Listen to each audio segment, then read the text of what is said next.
Hi, Max Salzar, and welcome back to my channel, Dracunum Dawn, where I read my book to you for free. If you have not hit the like and subscribe buttons, please do so. We can keep this going. I did speak to my publisher, and we should be getting some graphics out relatively soon. He's currently on vacation, so a little bit of a problem there. But we are on still part one, and we're going to be reading two short chapters, 13 and 14 today. So here we go. Quet's headquarters, Scientia Intelligence Center. The main hollow screen lit up. A young Stora Sentry found a biped news story of interest and reported it immediately to his supervisor. What's so interesting, Sentry? It appears to be more of the same drill from those hairless apes over the EM spectrum. Not this one, ma'am. And our perimeter alarm went off an hour ago. The intruder was destroyed, which could bode poorly. His young eyes looked pleadingly up at his boss, hoping his luck would pay off. If he finally found a good bit of information that was important to the clan, it could result in a promotion and better living quarters for his fledgling family. Bring it up on Hollow 1 and quickly. I have clerical work that will not take care of itself, she replied, still disinterested in the Sentry's discovery. With a quick warble, the wall-sized hollow screen was activated, producing video capture from one of the biped satellite networks. In less than 2 moments, the board supervisor found herself in awe and felt the need to force her beak shut. 2 moments later, and she was running to the communication console to summon Clan Elder Libor. She hoped Dr. Moda would not be responding. She had no such luck. This is Dr. Moda. How may I be of assistance this evening? Her words came across the telecon receiver unit perfectly clipped in anticipation of hearing from an elder or maybe one of the other aides. Upon hearing the voice of one of the lower sentries, the polish in her tone was replaced with biting acid. What do you want, sentry? Without hesitation, the supervising sentry responded to the venomous bird on the other line, still disappointed. Dr. Moda, there is human audio-visual coverage that needs attention, and it follows the protocol for informing Elder Libor. I'll be right over to inspect for myself. But this is... Before she could protest, her line of audio communication was disrupted. The supervisor began to seethe at the thought of Dr. Moda entering the intelligence center, but quickly steeled herself. Another moment later, an Elder Libor's aide thundered into the dark room, her eyes never making direct contact with the two inferior creatures in the room. The video recording played. This is Carol Ray Barden reporting live from Mount Rainier National Park, where another military tragedy has struck. A U.S. Navy jet fighter has seemingly crashed into the side of Mount Rainier not more than 1 hour ago, I am being told. There is no word on the status of the two pilots, but based on eyewitness testimony, the fighter attack plane was maneuvering around the mountain and exploded in midair. I have a Mr. Garcia who witnessed the event himself. Mr. Garcia, would you mind telling us what you and your family saw? A tan-complexioned man stood eye level with a red-headed reporter and spoke to the camera, wide-eyed with fear still in his voice. Yes, sorry, Carol. My family and I were just out here camping out for the weekend when we heard the jet. I was in the Air Force for 4 years, so we stopped our activities to look up and just stare at the plane for a while. Fortunately, I had some binoculars with me, and I just, happened to be admiring the plane when out of nowhere it seemed to strike an invisible wall and just explode. The always polished reporter dropped her composure for a quick second before interrupting. I'm sorry, but can you explain what you mean? Did the plane try to go vertical, falter before hitting the mountain? No, Carol. The jet never hit the mountain. It seemed like there was, an invisible wall. It just stopped midair and exploded. Okay, well, I suppose that what you saw what you saw, but as a military man, right? There must be some other explanation. Planes just don't stop in the middle of the sky and explode. No, really, my wife recorded it on her iPhone. It's kind of far off, but you can see what happened plain as day. Well, Mrs. Garcia, would you like to share that footage with the rest of the world? Carol's cameraman peeked a single blue eye away from behind the camera. Carol, not a good idea. Military investigation. Bad idea, he mouthed quietly. The trim and well-dressed reporter in her Manolo Blahniks never flinched. Dave, let's get a zoom in on Mrs. Garcia's phone. Mrs. Garcia, can you play the video for us, please? Oh, absolutely. And it's just Lulu. Yes, Lulu, can you play for the rest of us? Dave, the cameraman, wanted to shake his blonde, shaggy head, but knew better than to cross his partner, Carol. No one crosses Carol, he thought. Besides, I don't want to have to carry her shoes again if I do, he figured. He aimed the camera at the phone, zoomed in as much as he could, and then focused it as best he could, which was always stellar. That's how he got assigned to follow Carol all over Washington and sometimes even the country on special assignment. After a quick swipe on the large phone, the video played. He captured it for the entire world to see. Moda's eyes did not blink as she viewed the biped video. After seeing enough, she sharply turned towards the lower caste sentries. I will pass this up to Clan Elder Libor personally.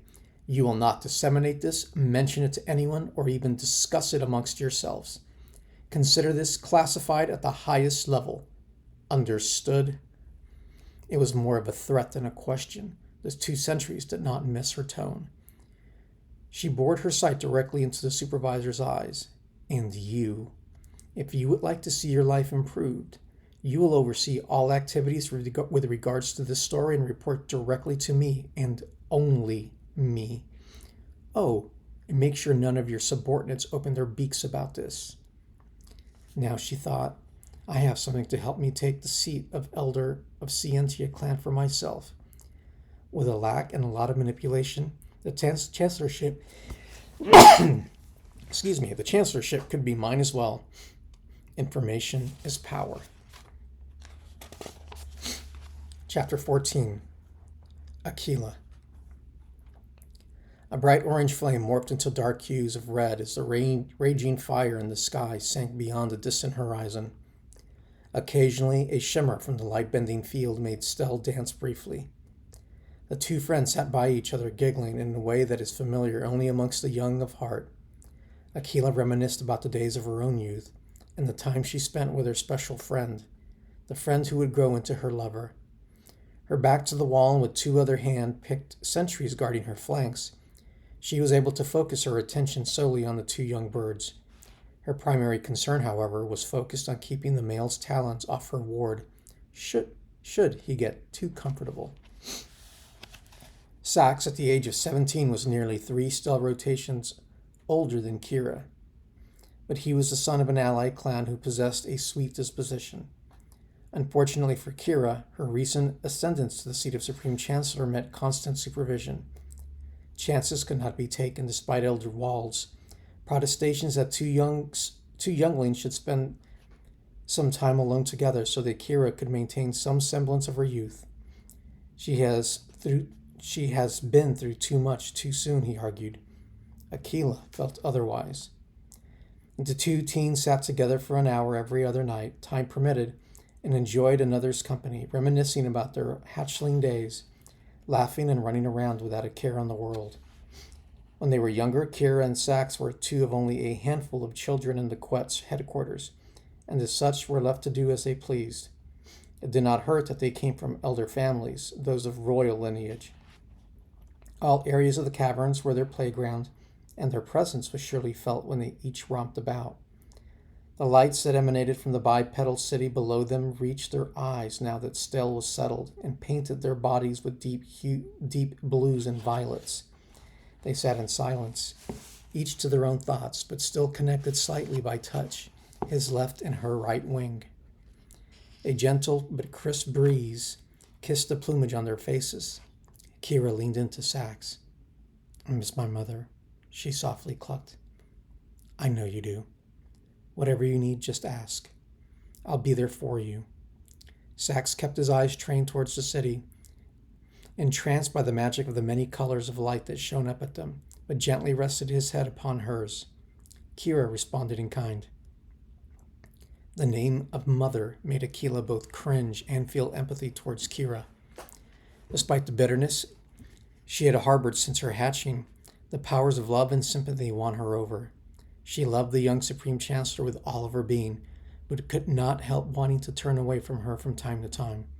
She was, however, duty-bound and never lost focus on her responsibility to protect her ward until either Kira was lost or she herself went the way of the spirit birds.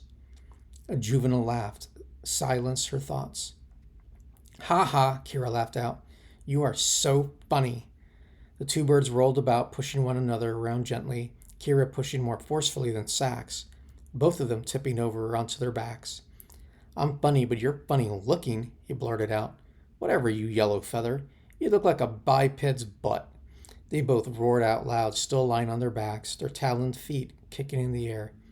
I may look like a man butt, but you still like me. No, I don't, Pigeon Brain. Sure you don't. The banter continued until the two friends finally excised their latent energy. Aquila envied the two and prayed that their playfulness would remain should a political union be arranged. Kira would need strong allies in the future. Despite their ambition, Sax's family was deeply loyal to Vol. Aquila's own marriage ended in tragedy, leaving her without her eternal mate and without position. She was fortunate that the up-and-coming Talon Colonel Jack had appointed her as protector and caretaker of the newly hatched Kira Ave. She was eternally grateful then and silently but firmly loyal to him to this day, excepting Kira, who held her greatest trust. When Supreme Chancellor Insul died, under highly suspect circumstances, she melted for the youngling. Time is up for you two. Sax, Kira needs her rest now. You can see her in 2 days, if possible. Yes, Colonel, he politely replied, and to Kira, pleasant dreams. Turkeyfoot.